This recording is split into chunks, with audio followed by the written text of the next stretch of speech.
আসসালামু আলাইকুম। আপনাদের সামনে আছে একটি 12 মাসি আমড়ার গাছ। দেখতে পারতেছেন আল্লাহর অশেষ রহমতে কি সুন্দর ফলন আসছে, মাশাআল্লাহ। এবং এই দেখুন ফলের সাইজ, এরকম ফলের সাইজ আসছে। এক থোকায় প্রায় 9টি ফল আছে।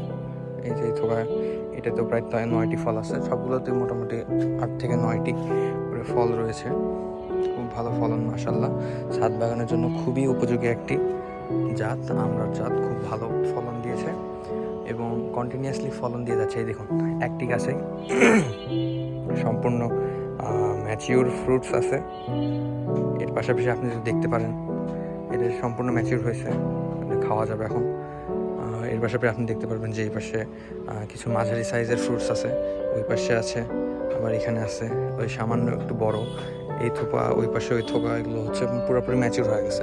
আবার দেখুন উপরে নতুন করে ফল ছাড়তেছে, গুটি এসছে ছোটো ছোটো।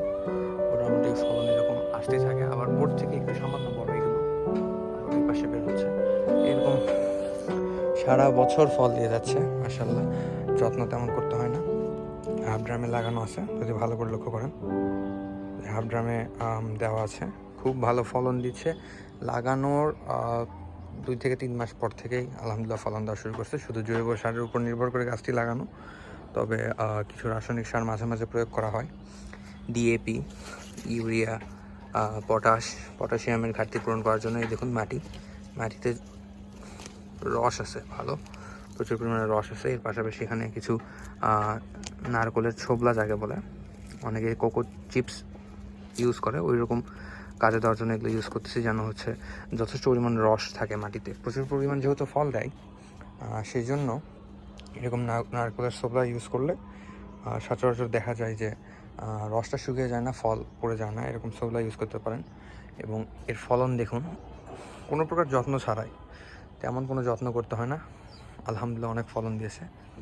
এর পরবর্তীতে আরও ইনশাল্লাহ ফলন দিবে। এর জন্য সার প্রয়োগ করতে হবে। আমি যে সকল সারগুলো প্রয়োগ করি সেগুলো হচ্ছে আপনার প্রচুর পরিমাণে জৈব সার, এবং এর পাশাপাশি আপনার ডিএপি, ইউরিয়া, পটাশ, এই সকল সার ইউজ করি। এবং সাথে আপনারা ইউজ করতে পারেন হচ্ছে আপনার হাড়ের গুঁড়ো, শিংকুচি, এই সকল কিছু। এগুলো ক্যালসিয়ামের ঘাটতি পূরণের জন্য ডিমের খোসা ব্যবহার করতে পারেন।